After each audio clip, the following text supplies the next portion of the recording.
Ito po yung sewing machine po natin na Toyota. Napakaganda po nito mga boss madam dahil heavy duty po ito. Bali ito po yung pinaka-selector po ng ating sewing machine. Kung anong magustuhan natin, dito natin itatapat sa center point. Ito po yung reverse backstage. Ito naman po yung tinatawag na tension. Pag pangit po ang tayo sa ilalim, dito po kayo nag-a-adjust. Pag nag-a-adjust po kayo, papunta po sa palaki number. Halimbawa po, tulad nito yung straight number 7. Apakan lang po natin yung pinaka-foot pedal po natin. Yung bilis naman po, nakadepende po sa pag-apak po natin. Ayan po yung tahi po natin. Para po sa straight, napakaganda po. Pag kailangan nyo po ng zigzagger, iikuti lang po natin to number 10. Ayan, once na may tapat po natin siya, apakan lang po natin yung pinaka-foot pedal po natin. Automatic lalabas na po yung zigzagger po natin na number 10. Makita nyo naman po mga boss madam, napakaganda po ng performance po ng ating sewing machine. All working design, lahat po yan nagpapangsyon. Basta po itatapat nyo na lang po yung magustuhan natin. Alimbawa, aging overlock number 13. Ayan. Para po yan sa mga gilid ng mga pantalon, sa mga damit, meron na po itong sewing machine po natin. Ayan po yung pang-aging po natin. Makita nyo po, napakaganda po yan. Yung bilis naman po, nakadepende po sa pag-apak po natin. Ayan. Pag halimbawa naman po gusto natin gamitin yung button holder, napakadali lang po mga boss madam. Pag yung gagamitin po natin yung button holder, tatanggalin lang po natin ito pong universal. I-push lang natin yan. Tapos pag ilalagay lang po natin to, isintro lang po natin. Tapos baba po natin yung lifter. Ayan. Okay, nailagay po natin siya. Mag-uumpisa po tayo dito sa number 1. Pag sa 1 and 3, ibig sabihin lock lang po yan.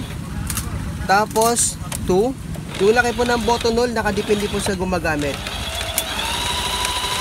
Tapos 3 and 4. Ayan. Napakaganda po ng sewing machine po natin dahil may sariling button hole na po. Pag gagawa po kayo ng polo, makakagawa po kayo. Ulitin po natin para po makita natin. Una po, number 1. Tapos number 2. Ayan. Ay, number 3. Tapos number 4. Very easy to use lang po gamitin itong sewing machine po natin na Toyota. Ayan po mga boss madam, napakaganda po ng button hole natin. Pag tapos na po tayo sa button hole, tatanggalin na lang po natin. Tapos ilalagay lang po natin to.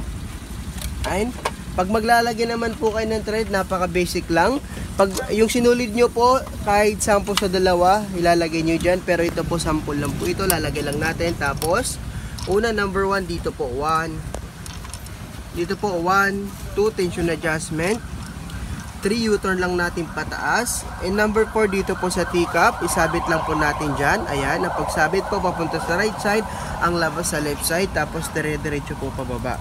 Ayan, bali ang pagsuot po ng sinulit sa may needle, nanggagaling sa harap, ang labas sa likod. Ganun lang po lagyan ng sinulit po, napakadali lang.